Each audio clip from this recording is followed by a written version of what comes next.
হুজুর আমার শরীরে তাকাইয়া দেখেন, এই যে আমার শরীরের জামা আজকে 2-3 মাস হয়, আমার জামার কাপড়টা আমি দৌত করব এমন একটা সাবান আমার কাছে। হুজুর ডাক দিয়া বলেন, তাহলে কি তোর বাবা নাই?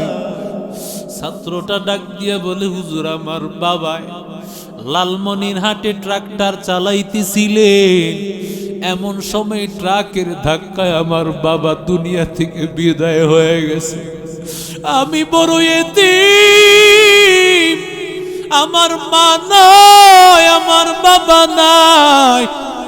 কিভাবে আসছো? কয় আমার চাচা আমারে মাদ্রাসায় ভর্তি করেছে। চাচা তো চাচা, বাবা তো বাবা, বাবার মতো পৃথিবীতে কেউ হবে না। তোর চাচা কিভাবে তোর এখানে ভর্তি কর? হুজুর আমার চাচা এখানে ভর্তি করেছে, আমার কোনো খোঁজ খবর নেই। মাদ্রাসা যখন বন্ধ হয়ে যায় সবাই যার যার বাড়িতে যায়, কিন্তু আমি কোথায় যাব? আমার তো যাওয়ার কেউ নাই, কারণ আমার যে মাও নাই, বাবাও নাই। আমি কার কাছে যাব? আমি বড় এতিম, আমার মা নাই, বাবা নাই। হুজুর আমি যখন রাতের বেলায় ঘুমাইতে যাই, রাতের বেলায় আমার পাশের সিটে একটা ছাত্র, রাতের বেলায় ঘুমাইয়া সিটের মধ্যে ছাত্রটা ফোনে তার মার সাথে কথা বলে। মাদ্রাসার ছাত্রদের ফোন চালানো নিষেধ, পাইলে বহিষ্কার করে দেওয়া হয়। মাঝে মধ্যে ছাত্ররা অনেকে লুকায় মাঝে মধ্যে ফোন চালায়। ছাত্রটা ফোনে কথা বলতেছে, গুমা আমার নাস্তার টাকা শেষ, নাস্তার টাকা পাঠাও। ছাত্রটা ডাক দিয়া বলে, হুজুর মায়ের কথা বলতে আমার বুকটা কেঁপে উঠছে, আমার বুকটা কেঁপে কেঁপে চলছি, কারণ আমি কারে বলবো? কারণ আমার যে বলার কেউ নাই, কারণ আমার যে মা নাই।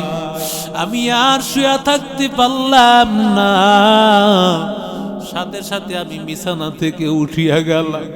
বিছানা থেকে উঠিয়া ওযু করিয়া 2 রাকাত নামাজ পড়িয়া আমি নামাজের মধ্যে দাঁড়াইয়া আমি এবার মার জন্য আমি কি পাঠাইব, বাবার জন্য কি পাঠাইব, সূরা ইয়াসিন তেলাওয়াত করিয়া আমি আমার মা বাবার কবরে সওয়াব রেসানি করে দিলাম। রাতের বেলায় যখন ঘুমাইয়া গেলাম, আমার মা আমারে স্বপ্নে বলতেছে, ও আমার সন্তান, তুমি যখন সূরা ইয়াসিন তেলাওয়াত করো আমার কবরে ফেরেশতারা বাতাস করতে থাকে রে সন্তান।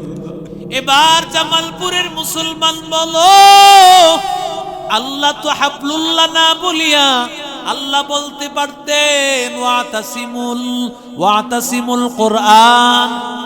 কথা বলেন ঠিক না বেঠিক? আল্লাহর রশি না বলিয়া আল্লাহ বলতে পারতেন আল্লাহর কোরআন ধর, কারণ আল্লাহর কোরআনের নাম কোরআনে আছে না নাই? ইয়াসিন ওয়াল কোরআনিল হাকীম বাল হুয়া কোরআনুম মাজিদ। কোরআনের নাম কোরআনে জায়গায় জায়গায় আছে, এরপরও আমার মালিক আল্লাহ তাআলা কেন কোরআনের নাম নিয়ে বলেন নাই? এর কারণ হলো, মানুষ যখন গর্তের মধ্যে পড়ে যায়, ওই গর্ত থেকে উঠানোর মাধ্যম হলো রশি। কথা বলেন না কেন? আমাদের বাড়ি ছিল জান্নাত, আমাদের মা আমাদের বাবা আদম হাওয়া আলাইহিস সালাম তারা ছিল জান্নাতে, জান্নাত ছিল আমাদের বাড়ি। আল্লাহ তাআলা দুনিয়াতে যে পাঠায়া দিলেন, দুনিয়া নামক গর্তে আল্লাহ যেন পাঠায়া দিলেন।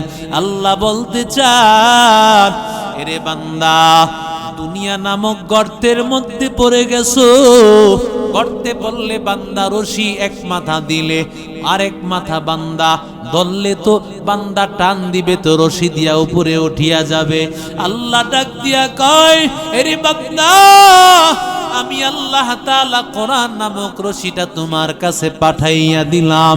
বান্দা যদি ধরতে পারো, আমি আল্লাহ তাআলা তোমাকে জান্নাতে পৌঁছায় দিব। 2 নম্বর ব্যাখ্যা, রশি যিনি ফেলান, রশির এক মাথা তার কাছে মজবুত ভাবে আঁকড়ানো থাকে, আরেক মাথা তিনি রশিটা গর্তের মধ্যে ফেলাইয়া দেন। আল্লাহ তাআলা যত কিতাব আল্লাহ তাআলা নবীদেরকে দান করেছেন সব হলো কিতাবুল্লাহ। মানে আল্লাহ নিজে হয়তো লিখেছেন বা ফেরেশতাদের মাধ্যমে লিখিয়েছেন, কোনটা কালামুল্লাহ না। কিন্তু আল্লাহর কোরআন এমন কিতাব যেটা শুধু কিতাব না, বরং কালামুল্লাহ। আমার আল্লাহ বলেছেন, জিবরিল আমিন শুনেছে, জিবরিল আমিন বলেছেন, পয়গম্বর শুনেছেন, পয়গম্বর শুনিয়া শুনিয়া গোটা কোরআন আমার নবী মুখস্থ করে ফেলেছে। আল্লাহ ডাক দিয়া বলেন, ও দুনিয়ার মানুষ, আমি আল্লাহ তাআলা কোরআন নামক রশিটা আমি আল্লাহ তোমাদের কাছে দিলাম। কোরআন পরমানি আমি আল্লাহর সাথে সরাসরি বান্দা কথা বলো। এই কোরআনের এক মাথা আমি মালিক আল্লাহর কাছে মজবুত ভাবে আঁকড়ানো আছে বান্দা। বান্দা যদি রশিটা ধরতে পারো, আমি আল্লাহ তাআলা তোমাদেরকে জান্নাতে পৌঁছায়া দিব।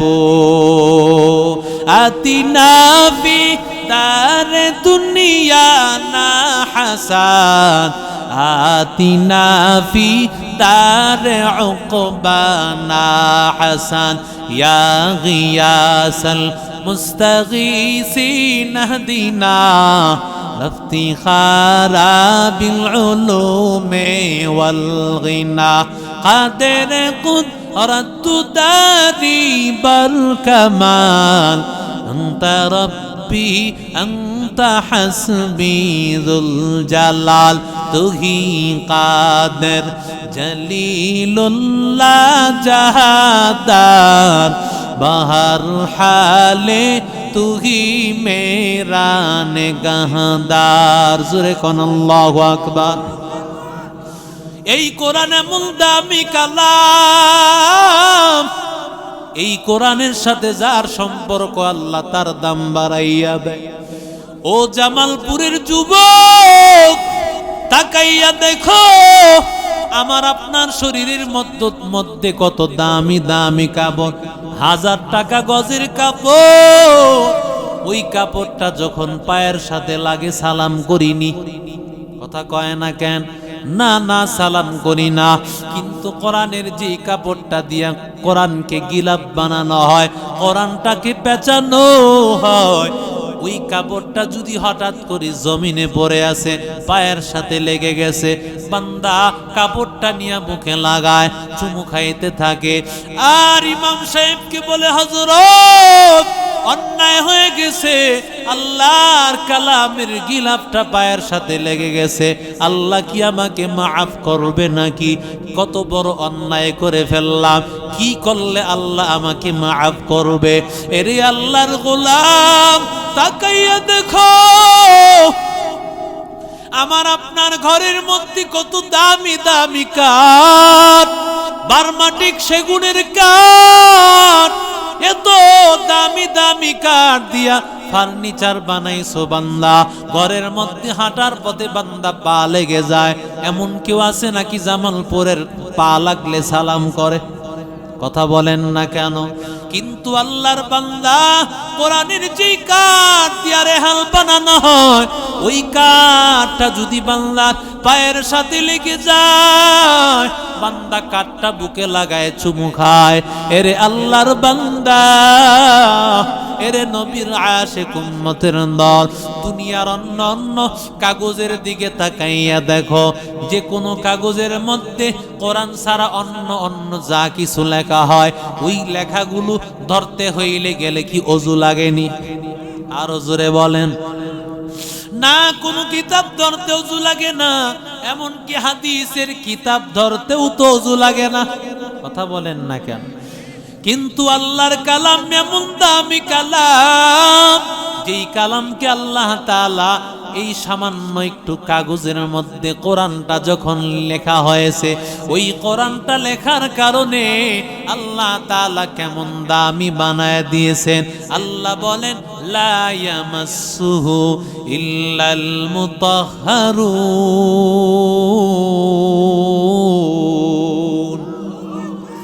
আল্লাহ বলেন কোরআন কি যদি ধরতে যাও এভাবে ধরতে পারবা না, বরং ধরতে হইলে তোমার ওযু লাগবে। এরে নবীর আশিক উম্মতের দল, আল্লাহ তাআলার কালাম, এরে বান্দা কাগজের সাথে লাগছে, কাগজের দাম বেড়ে গেছে। কাপড়ের সাথে লাগছে, কাপড়ের দাম বেড়ে গেছে। কাঠের সাথে লাগছে, কাঠের দাম বেড়ে গেছে। ওই কোরআনের সম্পর্ক যদি মানুষের সাথে লাগে, মানুষের দাম বাড়বে না কমবে? আরো জোরে বলেন কেমন দাম? আল্লাহ তাআলা বলেন, রাহমাতুল লিল আলামিন বলেন, হাসরের ময়দানে কোরআনওয়ালা হাফেজকে আমার মালিক আল্লাহ তাআলা ডাক দিয়া বলবেন, ইউকালু লি সাহিবিল কোরআন, ও কোরআনওয়ালা হাফেজ, ও কোরআনওয়ালা আলেম, দুনিয়ার জমিনে কষ্ট করে করে কোরআন পড়েছো, কোরআনের হাফেজ হয়েছো, মানুষ তোমারে কাঠমোল্লা বলে গালি দেয়, মানুষ তোমারে কত ভাবে তোমারে তিরস্কার করেছে, 2 পয়সার মৌলবি বলিয়া কত ভাবে তোমারে গালি দিয়েছে। ও কোরআনের হাফেজ, কত কষ্ট করে কোরআনের হাফেজ হয়েছো, ঠান্ডা পানি দিয়া ভোর রাত্রে ওযু বানাইয়া তাহাজ্জুদের নামাজ পড়েছো, আর আল্লাহর কালাম তেলাওয়াত করেছো। ঘরের মধ্যে তোমার মা, তোমার বাবাই, তোমার ভাই বোন কত ভালো ভালো খাবার খেয়েছে, কিন্তু তুমি না না কোনো ভালো খাবার বান্দা তুমি মাঝে মধ্যে পাইছো, মাঝে মধ্যে পাও নাই। এরপরও আল্লাহর কোরআনের রাস্তা ছাড়িয়া বান্দা যাও নাই। সব সময় চিন্তা হলো আমি আল্লাহর কালাম পড়ব, আল্লাহর কালাম মুখস্থ করব। ও আল্লাহ, কোরআনের হাফেজ বানাইয়া দাও, কোরআনের আলেম বানাইয়া দাও। আল্লাহ মাদ্রাসায় আনছো, আয় আল্লাহ খালি ফিরাইয়া দিও না। এরে নবীর আশিক উম্মতের দল, আল্লাহ তাআলা ডাক দিয়া বলবেন, দুনিয়ার জমিনে মানুষেরা কত বড় বড় বিল্ডিং অট্টালিকা বানাইছে, কিন্তু তুমি না না কোনো বিল্ডিং অট্টালিকার মালিক হতে পারো নাই। কোরআন পড়তে গিয়া সামান্য কিছু বেতন পেয়েছো, কিন্তু আমি আল্লাহ আজকে তোমারই কত সম্মান দিলাম।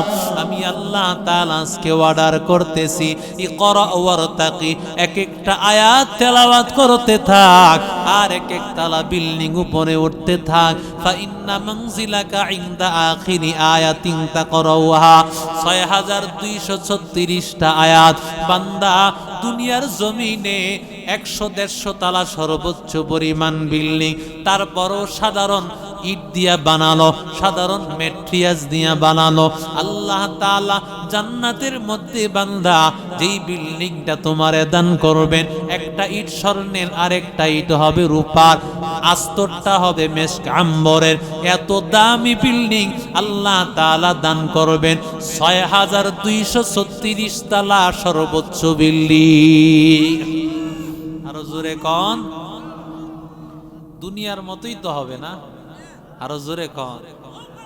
এত বড় বিল্ডিং কল্পনা করা যায়? কি দামি বিল্ডিং দিবি। এরি আল্লাহর গোলাম, ও কোরআনের হাফেজের মা বাবা, সন্তানটাকে কোরআনের হাফেজ বানাইতে চাও না, কারণ সন্তান হাফেজ হয়ে আলেম হয়ে কি হবে? সন্তান আমাকে খাওয়াতে পারবে না, ডক্টর ইঞ্জিনিয়ার উকিল ব্যারিস্টার বানাও, কোরআনের হাফেজ বানাইতে চাও না।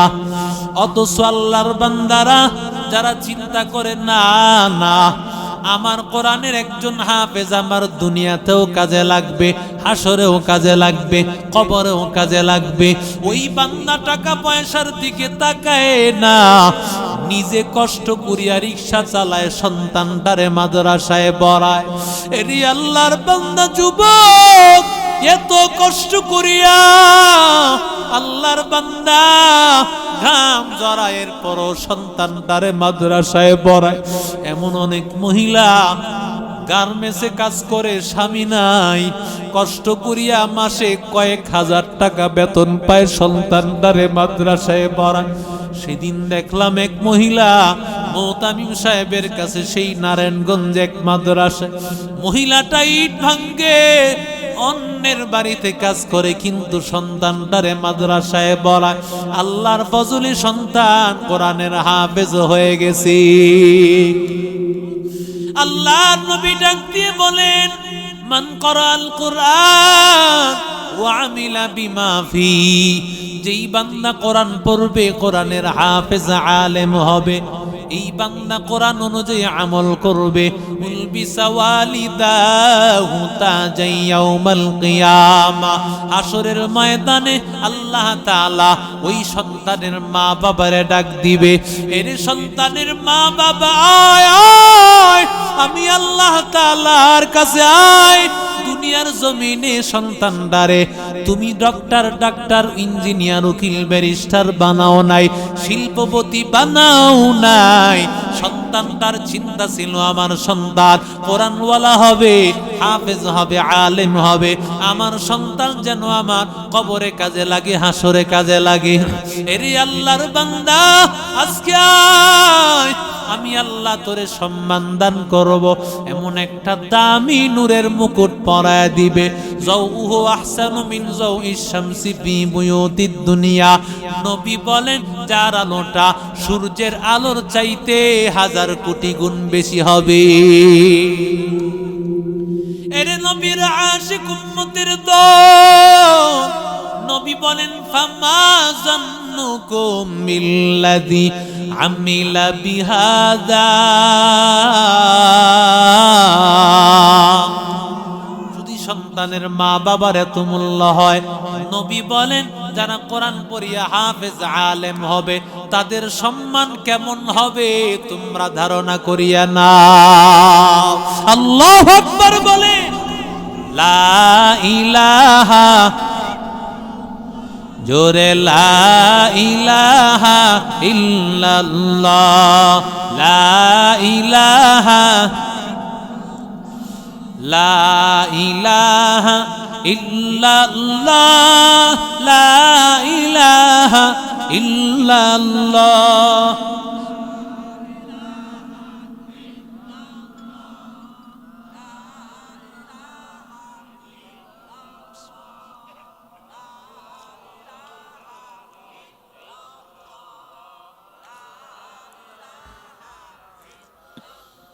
লা ইলাহা ইল্লাল্লাহ, লা ইলাহা ইল্লাল্লাহ, লা ইলাহা ইল্লাল্লাহ, লা ইলাহা ইল্লাল্লাহ, লা ইলাহা।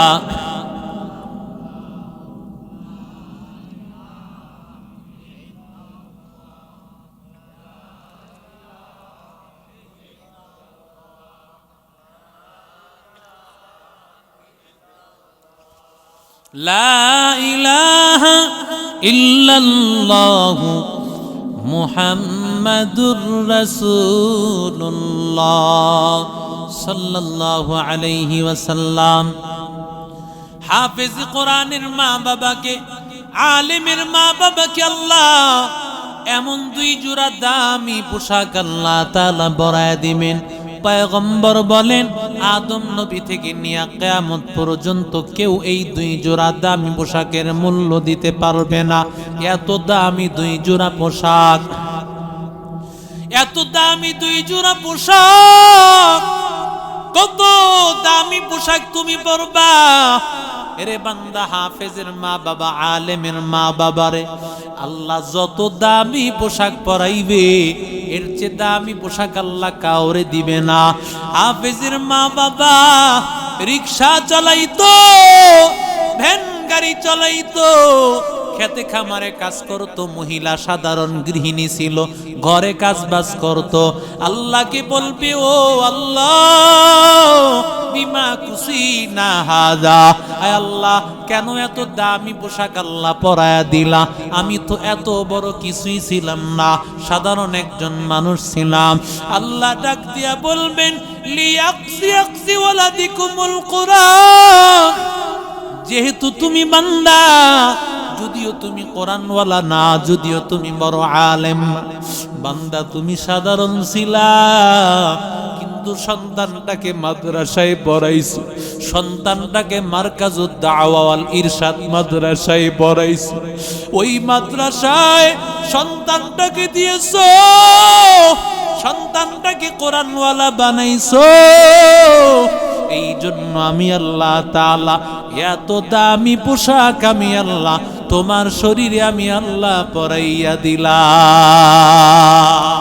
हकीकत से तो दुनिया बेखबर है, दुनिया की नुमाइश पर नजर है, नमी गोया के अज दुनिया जुदा बाश बहर कारे के बाशी बा खुदा बाश, जिसते दुनिया अज खुदा गाफिल बुदान, नहीं कमाशुक नकरा हो फर जिंदजा।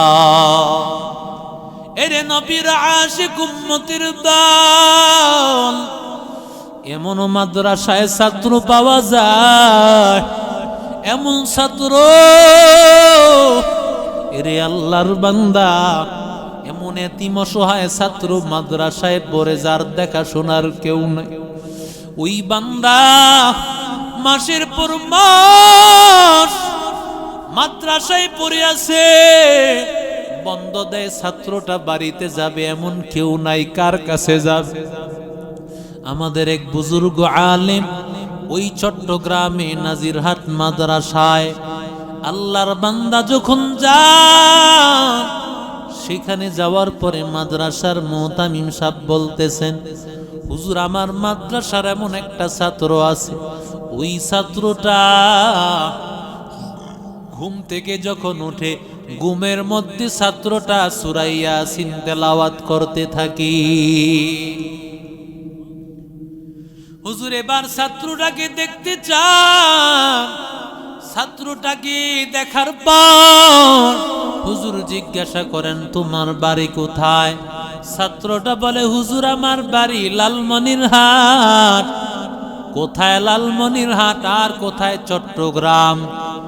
এত দূর থেকে পড়াশোনা করতে আসছো, তোমার মা বাবাই কি এত দূরে তোমারে মাদ্রাসায় পাঠাইতে পারলো? কিভাবে তোমার মা বাবায় থাকে? কারণ মাদ্রাসায় ছাত্র পাঠায় দিয়া এলাকার মধ্যেই মা বাবা সকাল বেলায় পাঠাইছে, জোহরে বিকালে তাকাইয়া থাকে আমার সন্তান মারকাজুদ দাওয়া ওয়াল ইরশাদ থেকে কখন বাড়িতে আসবে। কথা বলেন না কেন?